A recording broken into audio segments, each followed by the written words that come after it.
सभी भक्तों को जय श्री कृष्णा, जय श्री श्याम।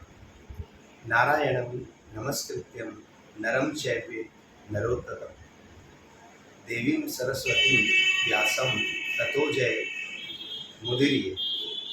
ओम नमो नारायण।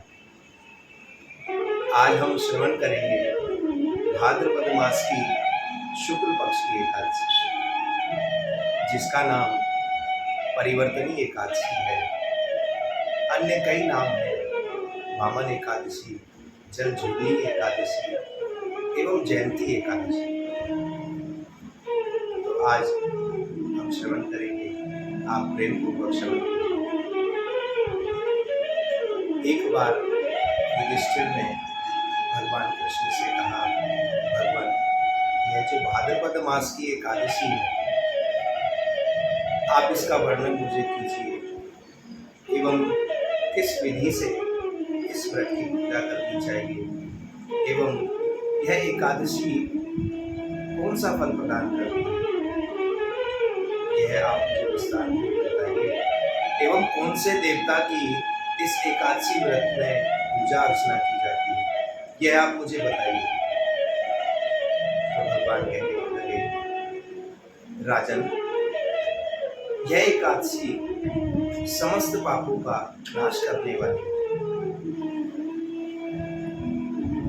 इस एकादशी की कथा सुनने मात्र से मनुष्य को वाजपेयी यज्ञ का फल प्रदान होता है। यदि कोई भाव से सुने, श्रद्धा से सुने और इस एकादशी का व्रत करे,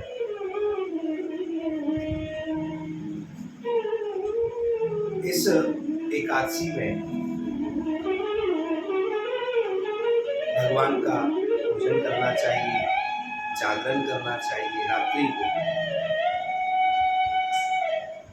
तो युधिष्ठिर कहने लगे, भगवान, आप मुझे बताइए कि परिवर्तनी जो एकादशी इसका नाम पड़ा वो कैसे पड़ा। तो भक्तों, आपको हम बता दें, इस एकादशी का नाम परिवर्तनी एकादशी इसलिए पड़ा क्योंकि इस दिन भगवान विष्णु जो शयन करते हैं, इस दिन भगवान करवट लेते हैं, यानी जिस मुद्रा में वह सो रहे हैं, शयन कर रहे हैं, उस मुद्रा से वह करवट लेते हैं।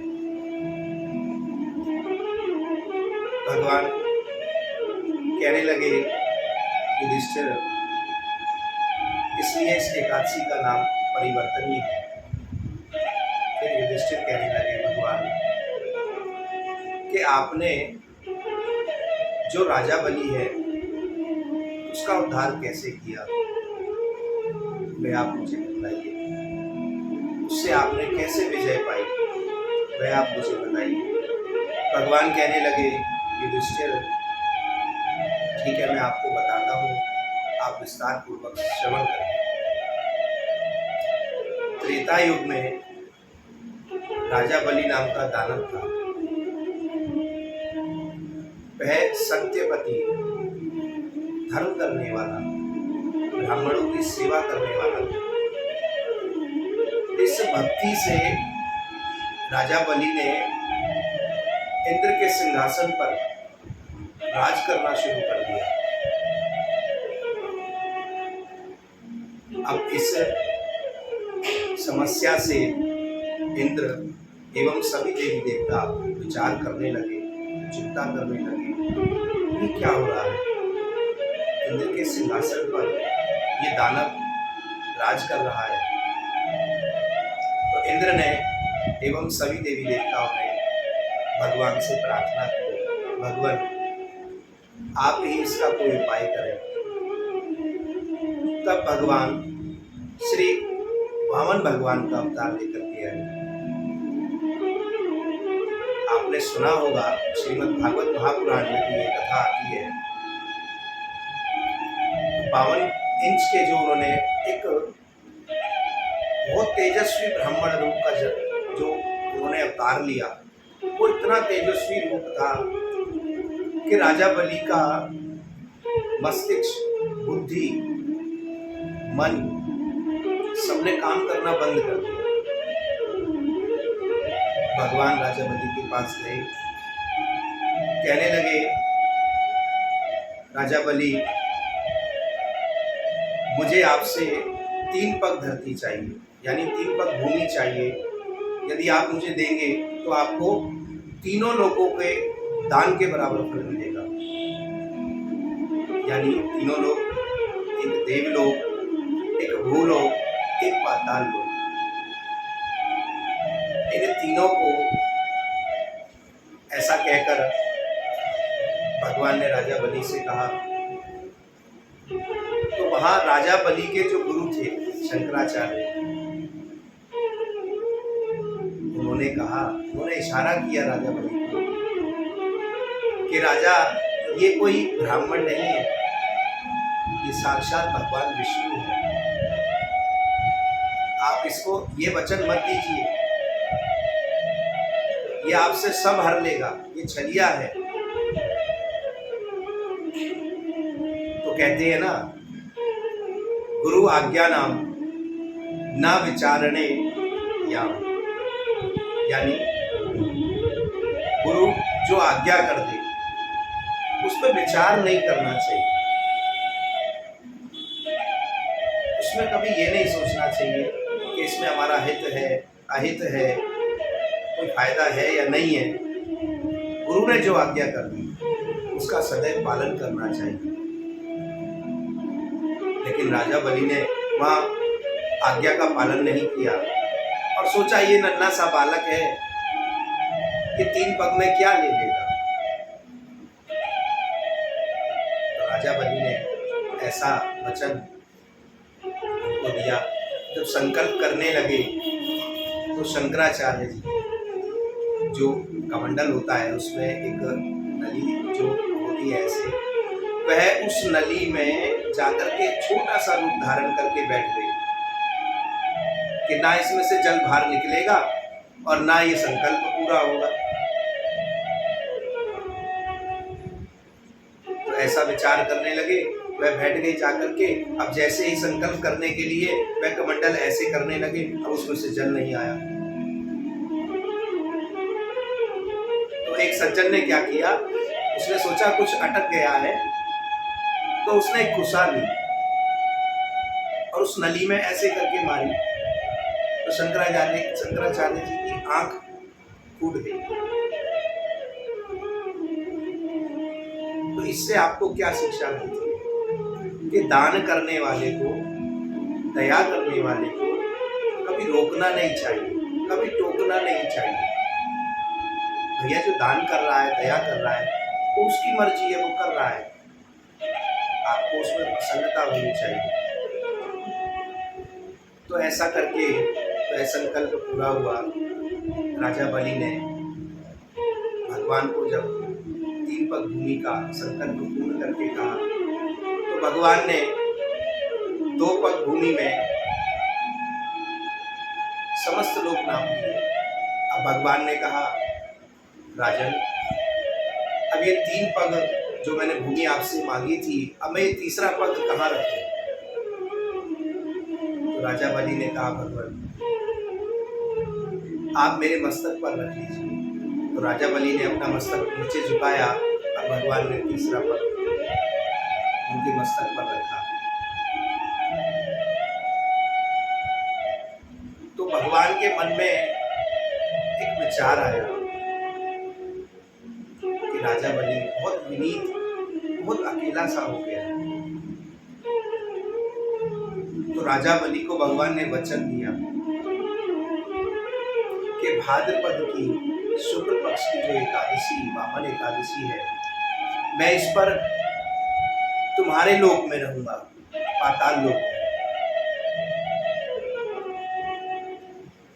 बाकी समय मैं क्षीर सागर में शेषनाग के फल पर शयन करूंगा। ऐसा कहकर, ऐसा वचन सुनकर राजा बलि पाताल लोक को प्रस्थान कर गए। तो यह जो एकादशी है, समस्त पापों का नाश करने वाली है, समस्त कष्ट दूर करने वाली है। इस एकादशी पर दही, चावल, रुपया ब्राह्मण को दान करना चाहिए। अच्छा, तो आप ये श्रवण करें कि दान और दया दोनों में बहुत फर्क है। यदि कोई दान आपको करना है तो दान की महत्वता सिर्फ ब्राह्मण को है, साधु संत को है। अब जैसे रोड पर कहीं हम जाते हैं या मंदिर जाते हैं, कहीं भी जाते हैं, बाहर जो मांगने वाले बैठे होते हैं, तो आप विचार करें वह दया है। आपने उनको देखा, आपने देखा कि उनके वस्त्र फटे हुए हैं, सारा शरीर उनका गंदा हो रहा है, वो मांग रहे हैं, उनके पास खाने को नहीं है, तो यह दया है। यदि आपको दान करना है तो दान ब्राह्मण को ही किया जाता है। जैसे श्राद्धों में या अन्य तिथियों पर या अन्य पर्व त्योहारों पर जो दान की महत्वता है, तो इस पर विचार करें और इस एकादशी का व्रत करने से समस्त पापों का नाश होता है। इस एकादशी पर व्रत जरूर करें। युधिष्ठिर कहने लगे, भगवान, जब आप शयन करते हैं तो मनुष्य को क्या करना चाहिए?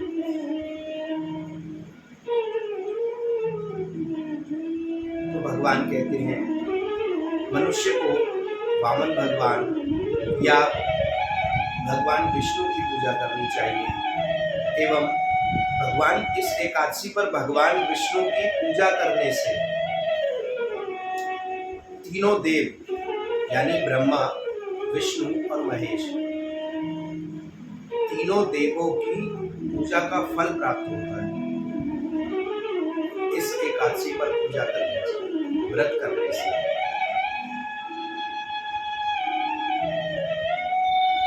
ऐसे ही अब के समय में आज एक समस्या देखने को मिलती है।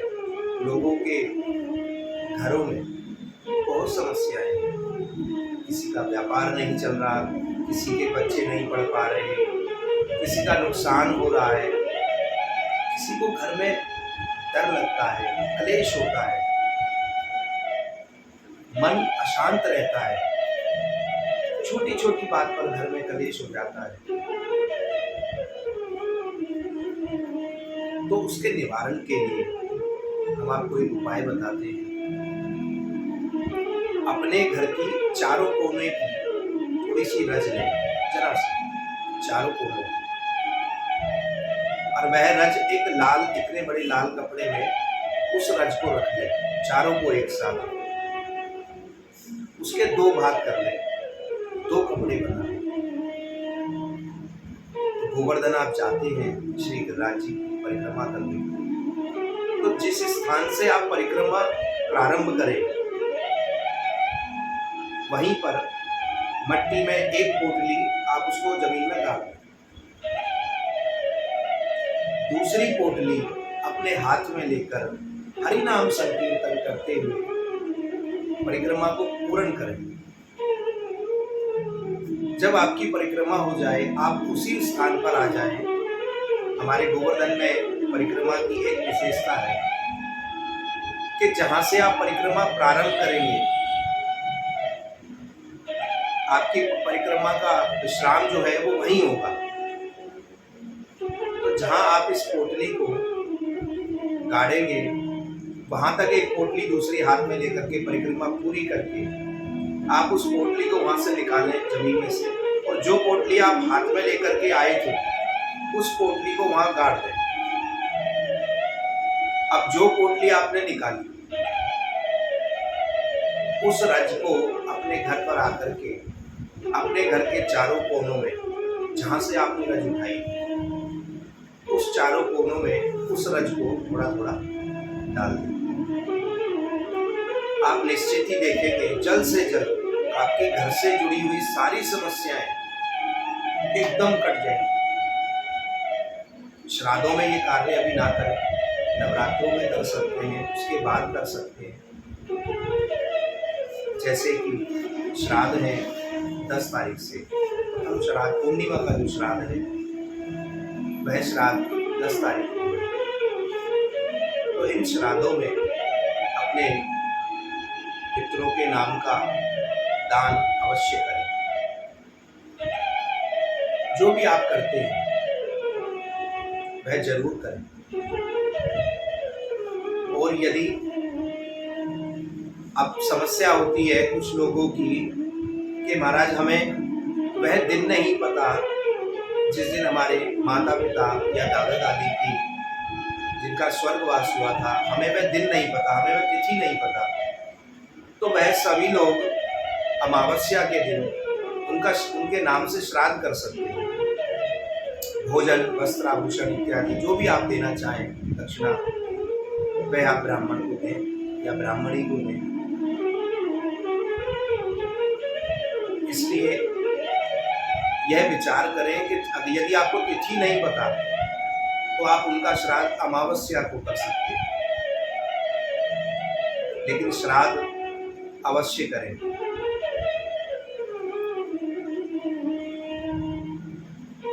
हफ्ते में प्रत्येक बार किसी न किसी देवता का है, देवी का है, देवता का है, लेकिन साल में यह 15 दिन केवल श्राद्ध के हैं, पितृपक्ष के हैं। वह इसीलिए है कि आप अपने पूर्वजों का मान सम्मान कर सके, उनके प्रति अपनी भावना अपनी प्रकट कर सके, उनके नाम से दान इत्यादि कर सके, जिससे उनको शांति की प्राप्ति हो, मोक्ष की प्राप्ति हो। इसलिए आप जरूर करें।